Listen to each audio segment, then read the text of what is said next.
Recording in progress. Okay, good afternoon. I am Clifford Eberly, Exhibitions Associate for the Hicks Art Center Gallery.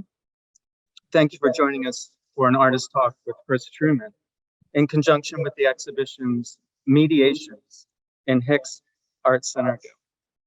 You can view the examples of Chris's collaborative works, Fly Through Light, 1 PHW, and 3 PBH, on the wall monitor in the gallery. Chris Trueman is an artist who has worked between painting and digital media for 20 years. He double majored in painting and digital media at the San Francisco Art Institute and holds an MFA from Claremont Graduate University. He has exhibited his work in galleries broadly, both domestically and internationally. In 2018, he was one of the early adopters of NFT technology. Since then, Chris has been invited to launch NFTs on the curated platforms Nifty Gateway, Maker's Place, Foundation app, and has explored the open platforms OpenSea, Rarible, and Hick Ace Nunk. In 2021, he was one of the first artists to bring NFTs into the gallery space with his work WWMC5, presented at Winston Wachter Fine Art in Seattle and at the Untitled Art Fair in Miami. Chris is part of a handful of artists that has been able to successfully navigate both the physical art world as well as digital NFTs. In spring of 2021, Chris helped found the NFT mobile marketplace Creato Ranch, which is the first of its kind available on the Apple Store and Google Play. Chris is currently a co-founder and chief community lead at Creato Ranch. Thank you for joining us today, Chris. Please. Thanks for having me. You're welcome. Shall we begin? Yes, that would be great. Great. So I was really happy to be a part of the show. Thank you for having me, Clifford. And I was thinking back about my origins in terms of making digital work and where it's moved to in the last year. And I thought it might be interesting to kind of go back and look at where it came from, and to answer two main questions that come to mind when I think about digital work. One is, where does it come from? And that, by that I mean the material for the work. And the second one is, where does it live? And these are questions that I'm constantly asking myself when I'm making digital work, because the output of digital work is so varied these days. You can put it on a small screen or a phone, or you can print it out. There are a variety of outputs at a variety of different scales. So what I'm going to do is I'm going to go back a little bit and talk about my history of digital work and what sort of led up to what I'm producing now, and then go into a little bit of where I think this is headed, and what are the sort of next steps for digital work. Okay. Okay, so this is just my website, in need of update, as most are. But I come from the world of physical painting with a digital influence. It is acrylic and acrylic spray paint on UPO paper, which is a synthetic paper. And what it allows for the work to appear to be very visually physical, like it looks like it has a lot of texture, but when you get close and you move your finger across the surface, it actually is quite flat. It's kind of dematerialized, and it's heavily influenced by digital technologies. So when I'm thinking about making a painting, I'm thinking about the chroma of digital technologies. I'm thinking about the way in which spray paint mimics pixelization. I'm also thinking about the idea of sort of a Photoshop space, which is a series of sequential layers, one on top of another. And it's a different type of space than, say, like Cartesian space or perspective. This idea that you could have a cutout of a layer that sort of leads to another layer is a very digital way of thinking. And so living as a, as a painter, thinking about these digital topics, I was looking for ways to sort of capture that essence of that dematerialized body, this sort of disembodied work. And I ended up doing a show with TW Fine Art in Australia. And what I did for this body of work is I took my paintings, and I took 6 paintings, and I digitally reproduced these paintings. And in digitally reproducing the paintings, I made 6 what I called replicas, and then 6 originals. And then I split the work between TW Fine Art in Brisbane, and then Visual Artist Group in Los Angeles. And I wanted the shows to open up at the same time. So my friend who ran the Los Angeles space opened up the gallery at, I think it was 2:30 a.m. To do an opening that coincided with my opening in Australia. I was in Australia at the show at the time. And the idea behind this was that the digital reproductions were so good, and the images that came from the exhibitions via social media, Facebook, Instagram at the time, it meant that most people couldn't tell what they were looking at. They couldn't tell where the actual work was. And only in person, if you stood next to the piece at about a 2-foot range and you moved, side to side, could you tell what was the original piece based on the consistency of the surface. And the idea of the show wasn't necessarily to fool anybody. The idea was that more people would see the show via social media and via digital representation than would see it in person. And therefore, I thought maybe people would see the same paintings coming out at the same time from 2 different spaces in the world, and they would stop for a moment, and they would consider the impossibility of what they're looking at, and question, where the physicality lies. How are these images living in 2 different spaces on the planet at the same time? And it was an interesting experiment, and I got some feedback and comments. Some people, they just scrolled through their feed and they never realized it, and then talking to me afterwards, they went back and they looked. And other people, were asking, if these were if the images were just posted at a different time, or if the work was actually shipped between the different locations to show them. And then I would explain the process. And it had to do with this idea that as technology progressed to the point where we could no longer tell the difference between the original and a facsimile, what does that do to the original? How does that relate to, the original painting? And so I left it off at that. And a few years later, I was approached by one of the earliest NFT platforms, and it was called Digital Objects. And I was asked to make an NFT. And at the time, I said, well, what exactly is this? And they said, well, it's a digital image that is tied to essentially a digital certificate of authenticity, which is this NFT tokenization technology. And I said, okay, fine, but what is exactly are people buying? And they said, well, they're buying the digital image of this. And I thought it was a really interesting idea, but I didn't know how it would work. So I decided to do it. And at the time, I think it was just a little bit too early. People didn't quite understand why they would want to buy a JPEG of my painting.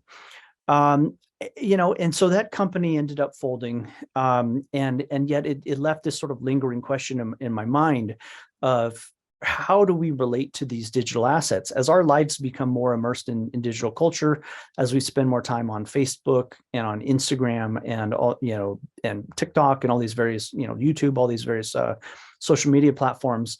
As we present ourselves digitally, via our profile pictures and how we sort of create an identity online, what is the relationship between our physical life and our digital lives?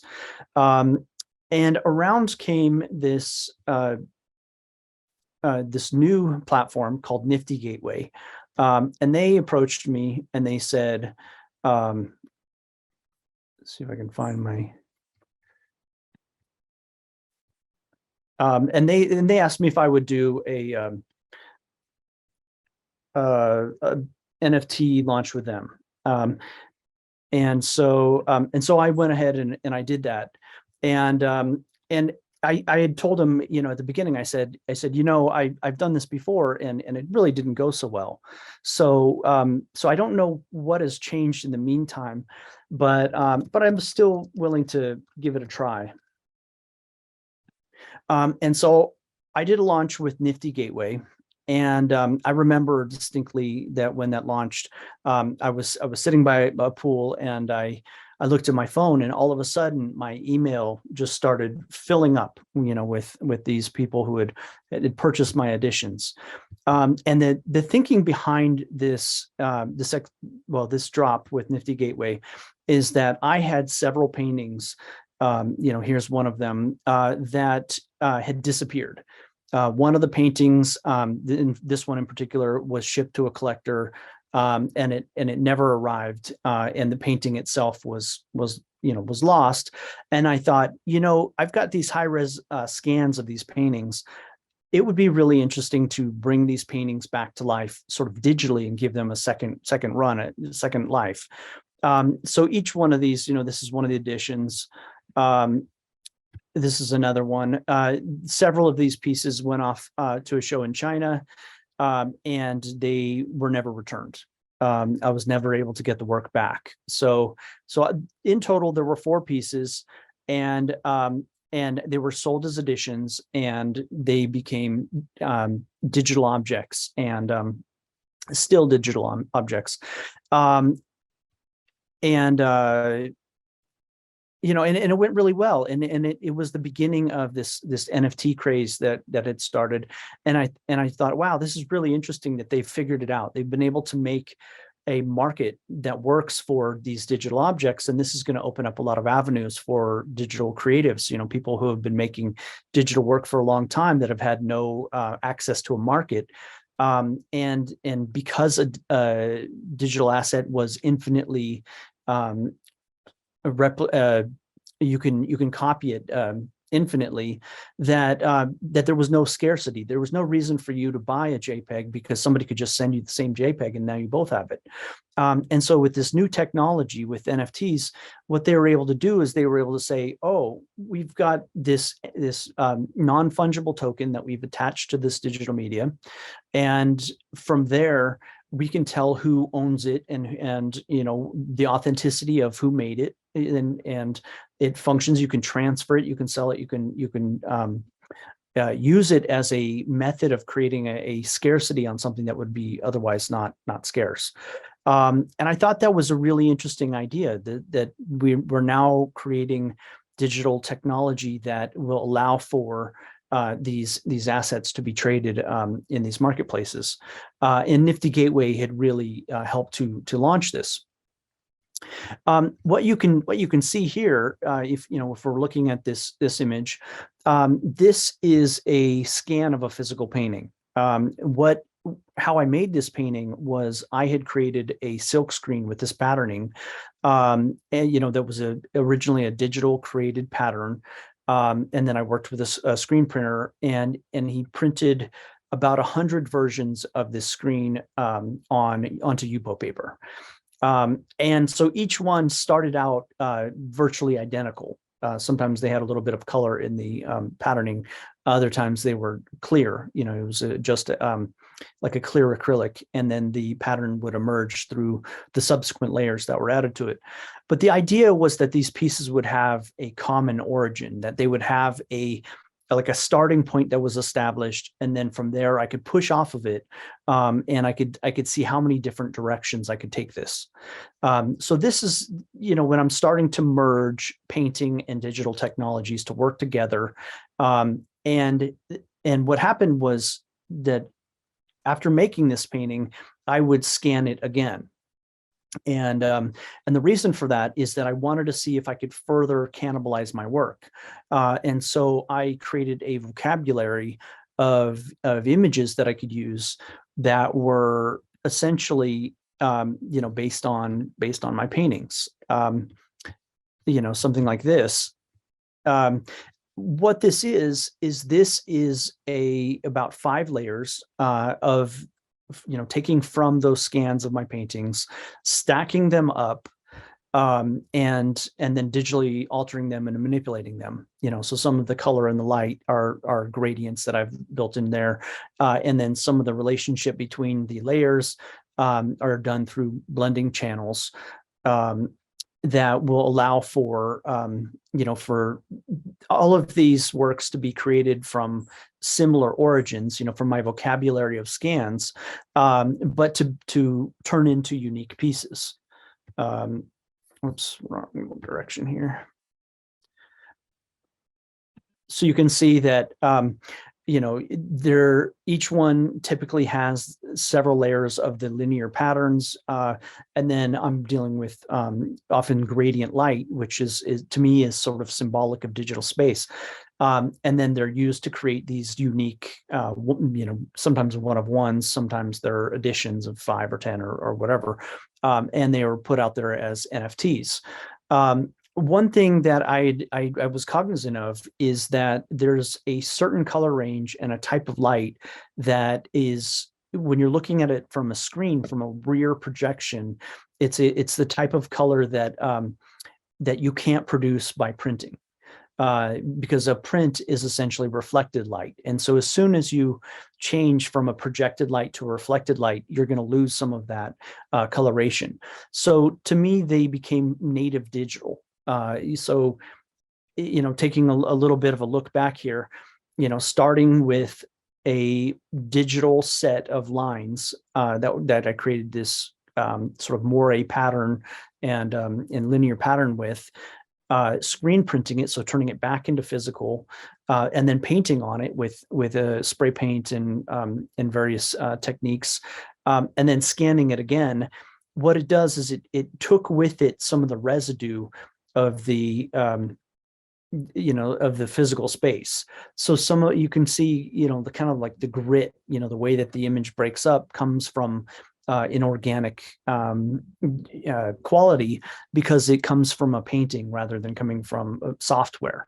And so the signature of the software has to interact with the with the physical presence that's brought from the physical world to make these.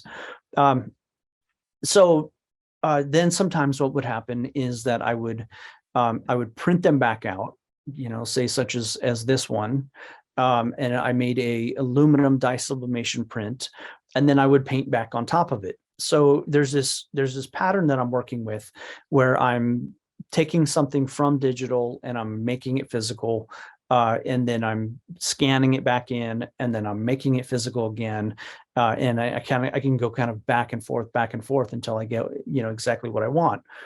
And at this time, I started thinking about motion. That another characteristic of the digital world that is not contained in a painting or a print or a photograph, is this idea of movement, that there could be some sort of life to this. And so what I ended up doing is I ended up making, I took a few, I took a set of images of my work and my work installed, and I ran them through a, let's see, how do I exit this?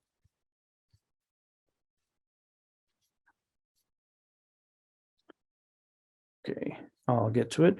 And so I ran it through an AI software. And what I was able to do is I was able to build these videos that were based on my work and then documentation of my work. And I could use the software to stitch them together into these videos that have this sort of coming together, this constantly forming and reforming of essentially like a painting, like a digital painting.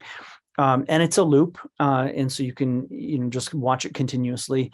And so I had what I considered one layer, in a larger video piece.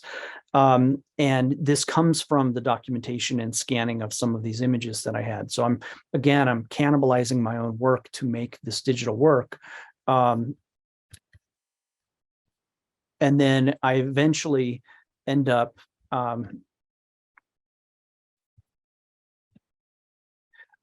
stacking layers of the AI work. So I have, in this particular piece, I'm looking at it as though it's like a painting in motion, like a perpetually moving painted image. I'm using the term painting as a reference. Technically it's a video, but to me it feels very painterly. And I wanted to capture this feeling that it was kind of constantly evolving, falling apart, coming back together, and shifting and moving. And so it ended up being about 5 layers. 2 of the layers were from the AI, from the data set of my imagery. One of the layers was a masking layer, and you can kind of see where you've got the 2 different layers that are sort of moving independently. And then I often had a graphic layer, and then I had usually a gradient or a color layer. And so the end result is an interaction of all these different layers. And so at this point, if we look back at the beginning, what started as essentially a print, and then a painting, a print and painting, and back and forth, now becomes this moving image, this electronic painting of sorts. And okay, and then that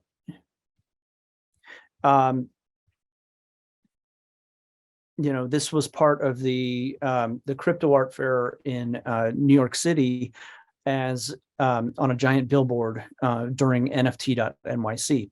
And so, I started thinking about scale. And this goes to my second question of where does it live? In this case, I took the same imagery that I had displayed on just a normal, screen from Costco.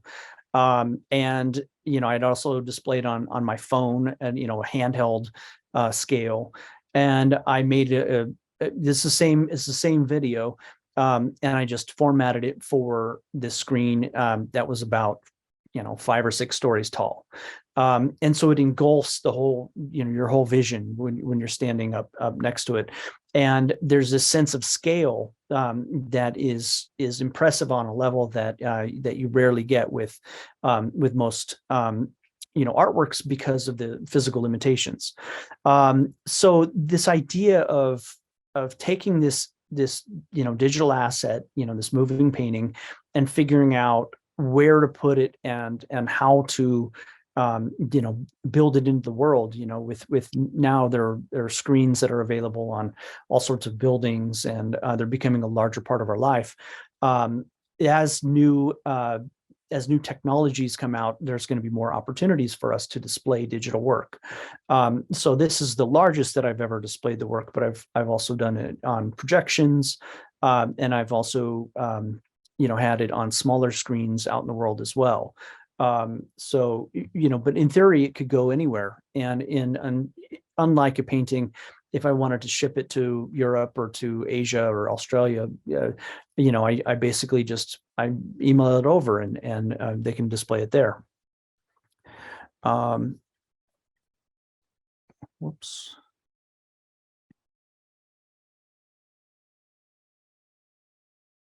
So this is, I just wanted to show you that video that, was on the billboard separately.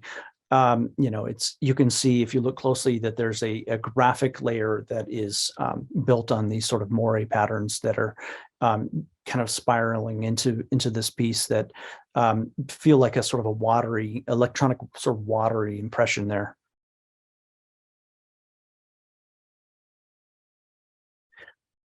So the next step, I started thinking about it, and I said, well, this is, I've taken this pretty far. This started off, as a grid of lines, and became a painting, and then became stacked images, and then became video, AI video. and now this is a layered video painting. You know, how do I incorporate 3 dimensions? You know, how do I make it so that it is oh,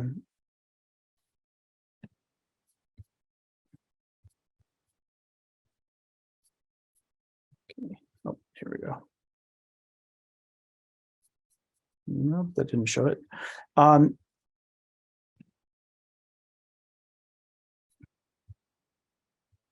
Sorry, I think I have to scroll to it then.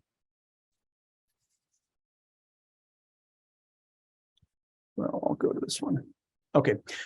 So what I ended up doing with the next step is I had met a 3D designer who goes by the handle of Make It Rad. And Make It Rad was making this work that I thought was really interesting, where he was taking these kind of 3D sculptural objects, and he would create these loops, and they felt very sculptural to me. And so I reached out to him and I said, hey, you know, I think it would be great if we could work together and create a collaborative work where you're taking some of my videos, my video paintings, and then you're applying them to these sculptural forms.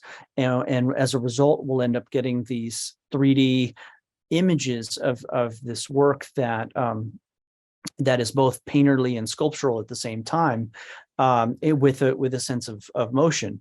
And so I created this body of work with him, and we reached out to a musician friend as well, Elliot Lip, and said, you know, these are great, but I think that they are missing a sound component. You know, let's see if we can put a sound component onto these.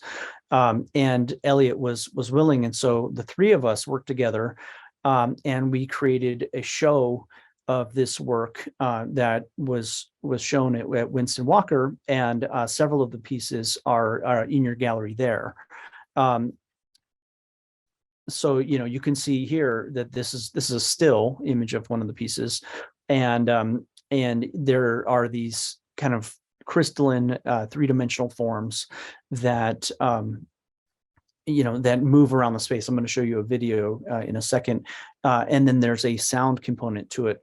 And when we were talking with each other, we gave a lot of leeway and a lot of latitude in terms of you know, what each one of us wanted to do with the form, with the color, with the sound, to be able to pull us all together.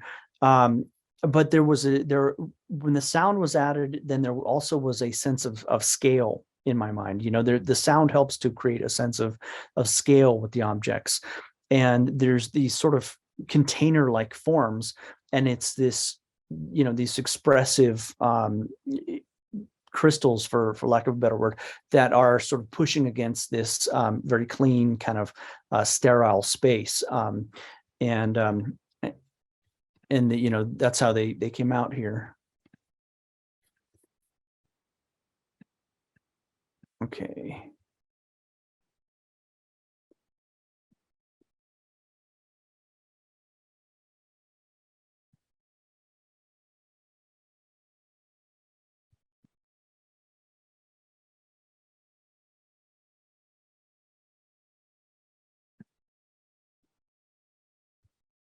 Okay, so,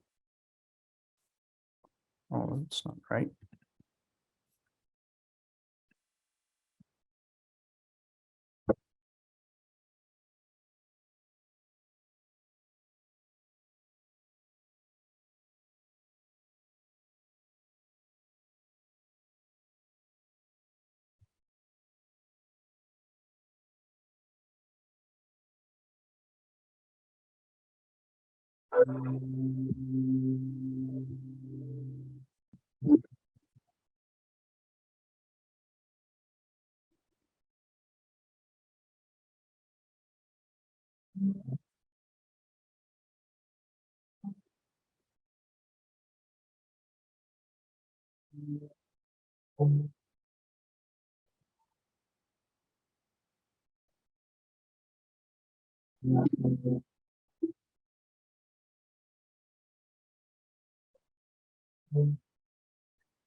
So you can see there, and you can hear the sound element, and there's this kind of combination of these sort of spacey sounds that also, with these kind of almost like a creature like sounds to them. And I think that, as a result, we end up getting this really interesting um, combination of the sound and the visual and the sort of sculptural element. And then we can think about, where exactly this goes. I think if these things were enormous and each one of these little spaces were like a boulder size and scale, then it's going to have a really different feel than if it's, on a phone or if it's on a small screen in a domestic setting.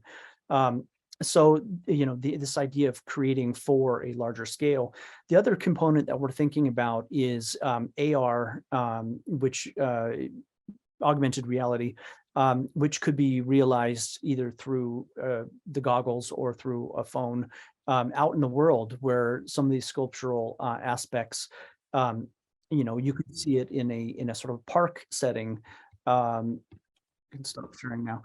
Out in nature. So you're seeing trees in the background and you're seeing, or maybe city life, and then you're seeing these sculptural forms that appear, relative to, to your own environment. And I think what's going to happen as well is that as technology develops with AR goggles, there's going to be more and more that is embedded into our real world that will, through those technologies that we'll be able to see as we move around the world. So that's a little history of where I came from with this work and where I sort of see it going. I'm going to continue to push with my collaborators to create these new forms and to see how far we can really push it, and what we can really do with this. Thanks, Chris. That was amazing to hear all the background and how far it's gone for you with the going from painting into the digital. And so I wanted to, before I ask any questions, I wanted to ask the audience do you want to unmute yourself and ask a question and just chime in, or you can throw it in the chat and I'll ask for you. So either way, I know Chris covered a lot of interesting topics and got my brain going. So go ahead. Chris, how you doing? This is Mike Kabash. I'm one of the faculty here. Very cool to hear your process. And I'm interested in saying you bring it digitally and then you come back and you print over and paint over and stuff. What's your process going digital? What are you using? How are you outputting? Like, what is that back and forth? So it varies a little bit, but most recently what I've been doing is, in terms of scanning, I'm doing an 1800 DPI scan. And most of the pieces that I'm the smaller works that I'm working on that for scanning are about 26 by 20 inches. And so that gives me, say, I don't know, 5 foot by 6 foot printout potentially at 300 DPI. And so what that means is that I can take an image that's, not too big, and I can scan it at such a high resolution that I have a range of how I can put it out. So oftentimes when I'm working on these files, I'm looking at 3 to 4 gigabyte files that have the potential of being exported or output in a much larger space. But and one of the things that I'm running into is that currently with NFT technologies, 100 megabytes is typically the largest that the platforms will allow for an NFT to be. And so as a result, if you're thinking about video work, that's really not very big. Even images, most of my images are way bigger than that. So I think that the technology will advance. So I'm keeping all my super high resolution stuff. And I'm hoping that, in the near future, we'll be moving from 100 megabytes to maybe a gigabyte being the minimum size. And then I can export that way. When it comes to printing, I've really liked printing to like aluminum. I love doing the aluminum dye sublimation prints. What it is, and if somebody's more of an expert, then feel free to correct me. But my understanding is that the image is printed onto paper with a special like toner that is made out of glass particles, and then it's heated and it's fused onto the aluminum.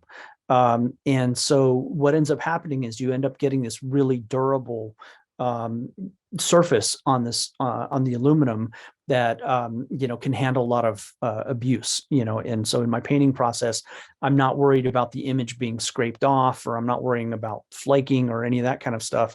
And it's on aluminum, so a lot of my techniques involve squeegeeing off paint and then also rinsing off, taking a spray bottle and spraying it down. And so working with paper, it just isn't an option. It would get too beat up and it would warp because of the water.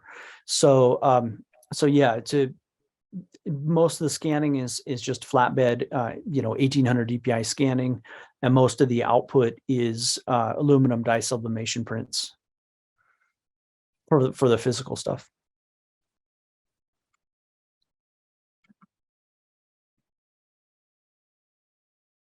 Very good. Anybody else?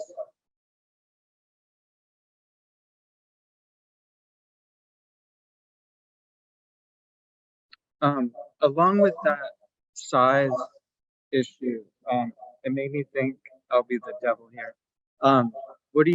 Has anyone asked you about the environmental concerns of like NFT, like farms, basically?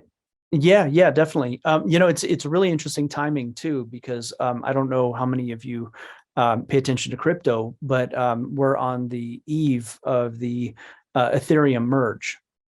And what that means is that Ethereum, which is the main blockchain for NFTs, which has been a proof of stake blockchain for the last several years, which means that it takes an enormous amount of power, electricity, to process the transactions on Ethereum.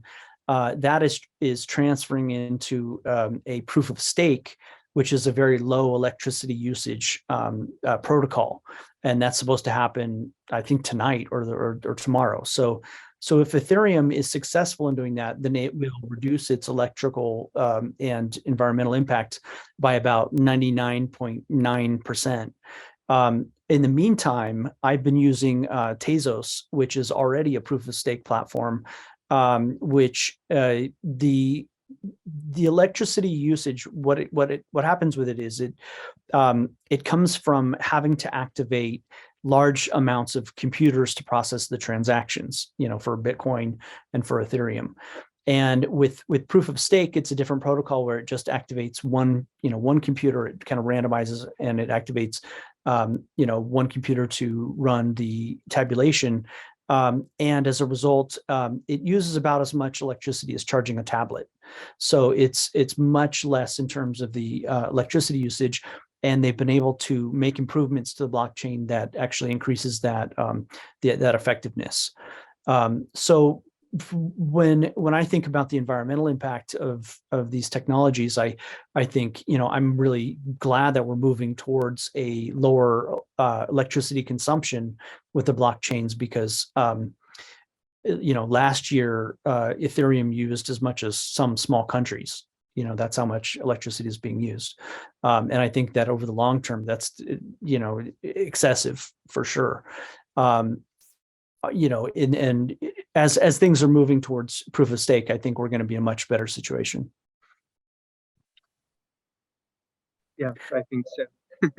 So there's a question in the chat.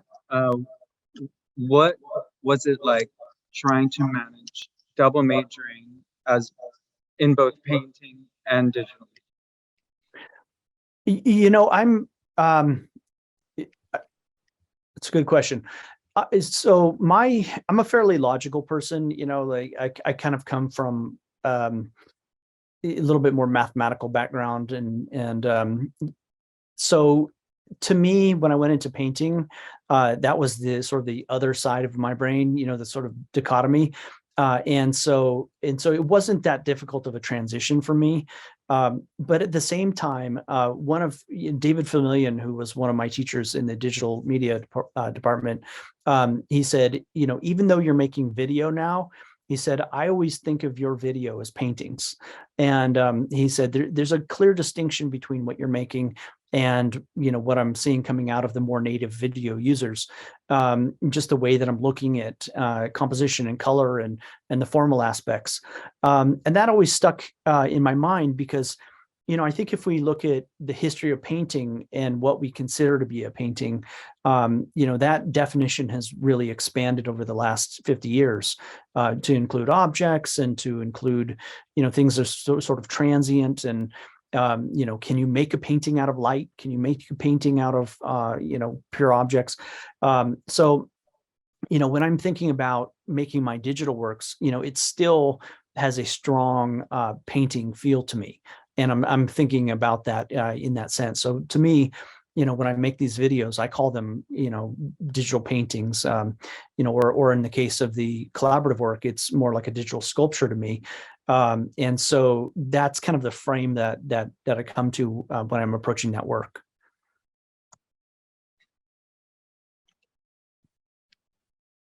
Yeah, I was going to ask you about the idea of representation, and if you kind of covered that, but I was wondering, do you believe that representational includes now, or has it, both abstraction and realism? That's a good question. One of the things that I think about when I think about abstract painting is that it comes from this root of presence, as a concept. Like when you're standing in front of the abstract painting, it's this arrangement of material in front of you, and it's in the room with you. And it's supposed to be in the room with you without an illusion, pure abstraction, at least, without an illusion to somewhere else. It's not supposed to, represent this image. And when I compare that to the lives that we're leading now, simultaneously, I have avatars that are out there in the world that are representing me on various social media platforms as we speak, and so my identity is kind of fractured and moving in different directions at all times. And so maybe painting needs to reflect that. Maybe artwork needs to reflect that. And so, when I think about making a painting, I'm kind of thinking more about being multiple places at once, and alluding, having the illusion of space, having sort of representational aspects mingle with pure materiality, and having the paint itself sort of be an illusion of the paint itself. They give off a presence that they're much more tactile than they are, and then when you actually get up close, you find out that they're almost completely reduced to an image.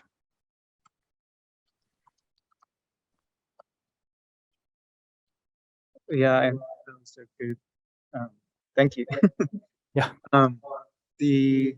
Does anyone else have a question? I hope I'm not missing. Yeah. Oh.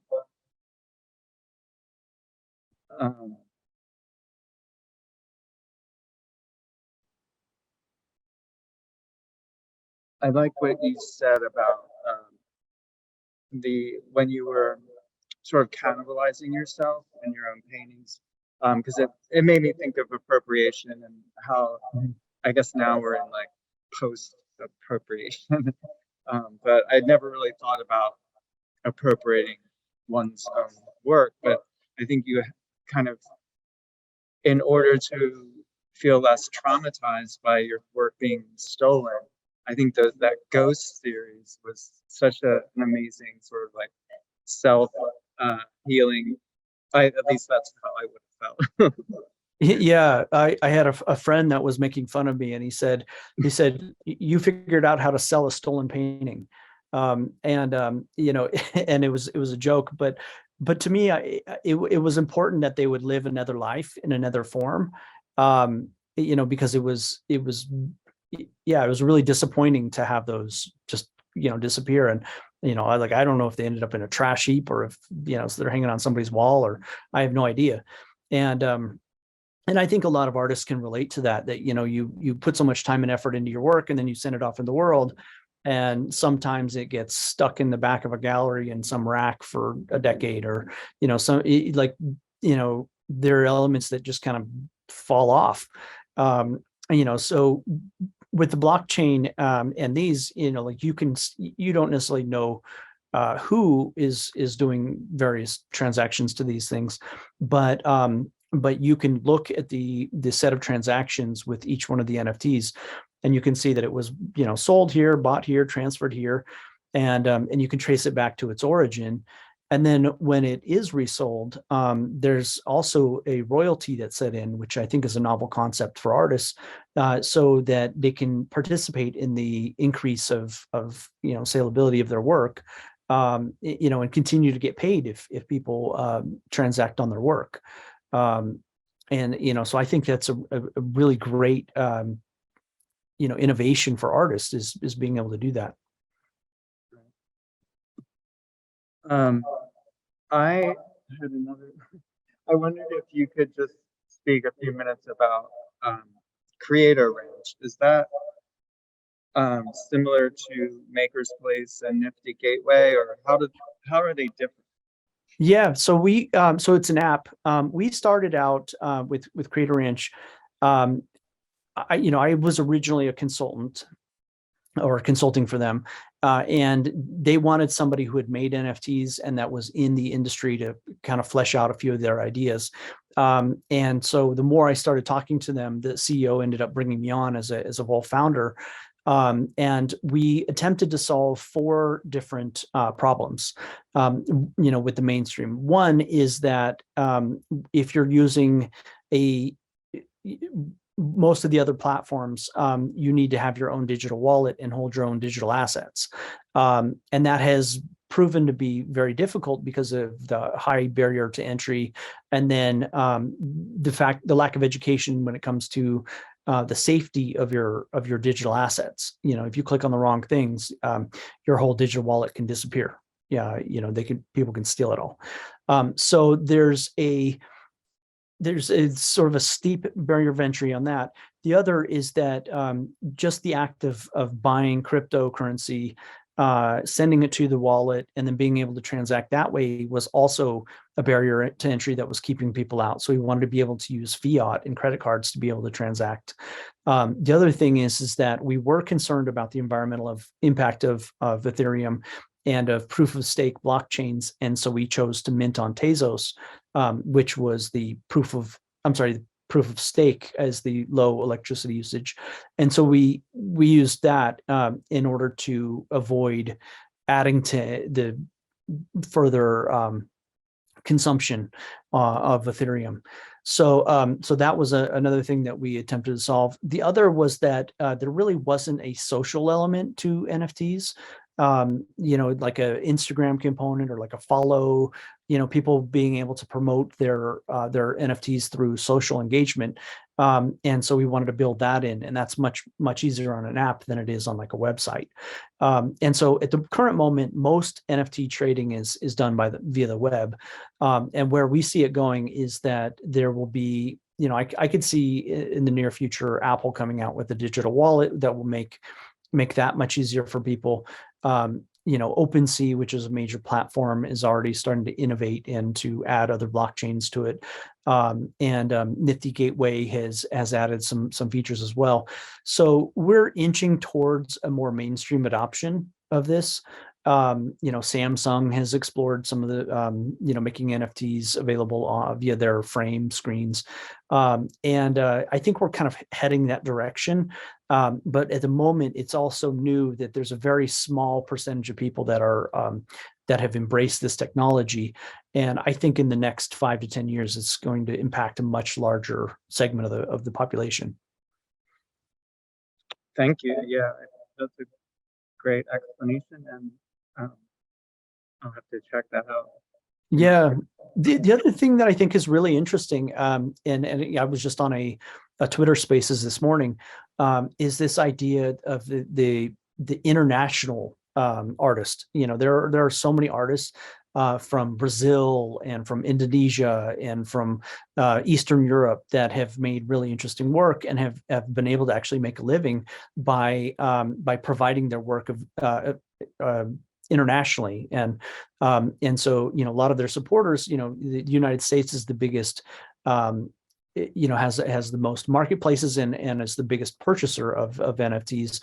But it's really amazing how some of these smaller markets and some of these artists from really all over the globe have been able to make a living off of their artwork. Yeah, that's very important for sure. I wanted to say that in the gallery space, the work looks amazing right now. I did have it on the hall monitor, and because I wanted to like have as many people see it as possible, but I moved it into the gallery monitor, which is great with digital work to be able to move things around. But the monitor in there is much better, and the work looks amazing in there. And also, it's a little darker, so yeah, the resolution and the images just shine really brightly. And yeah, I earlier this spring, I had organized a show in the media room of Minnesota Street Projects, which is a big gallery complex in San Francisco. And I showed a bunch of NFTs on there, and the room is completely blacked out, and it's got this beautiful projector, and the image was about 6 feet tall by, I don't know, 9 feet wide. And it just, they sort of dwarfed you, like you could they had some benches in there and you could walk up to it. And I think that that's another issue that we're really trying to solve with these digital technologies. Tons of people are making NFTs that are square. And at the moment, there are only a few square screens available. And so either you're forced to stretch it out wide, or you're forced to, show it with black bars on the side of it. So I think we're still kind of figuring some of that out, because, if you get a painting, you can order stretcher bars at any aspect ratio and hang it as you want. But, right now, the display function of a lot of these digital technologies is relating to, that 9:16, format.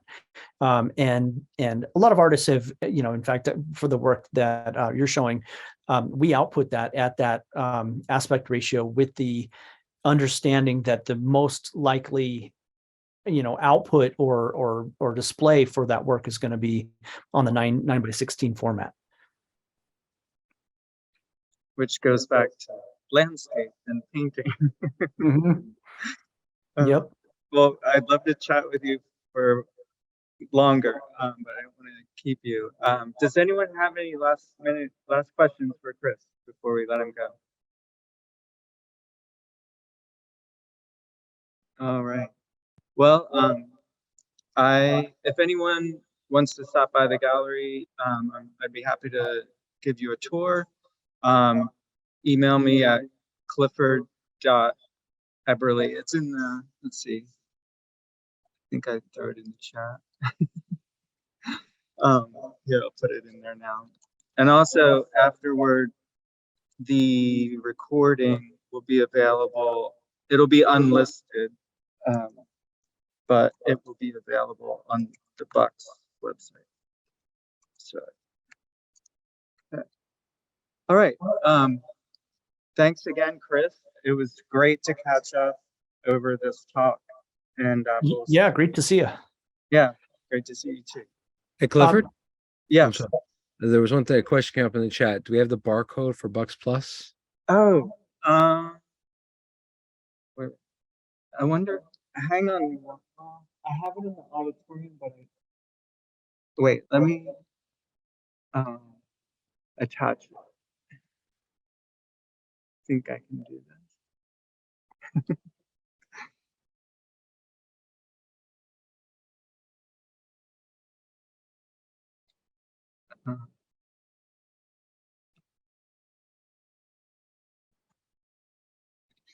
I don't think my folder is on this computer.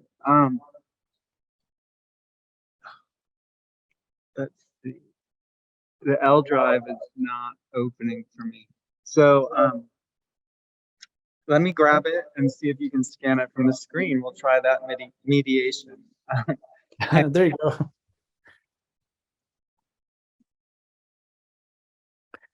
And if anybody has any questions about my work or digital work or NFTs, feel free to reach out to me. I'm definitely open to that.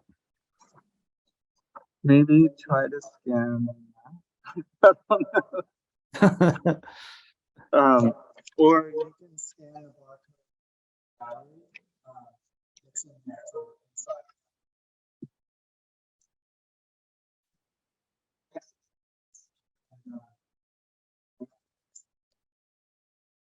Oh, it looks like it worked. That's Oh, great. good. All right. Very good. Thanks again, Chris, and take care. Stay Yeah, cool. thanks for having me. Good to You're talk to you guys. welcome. You too.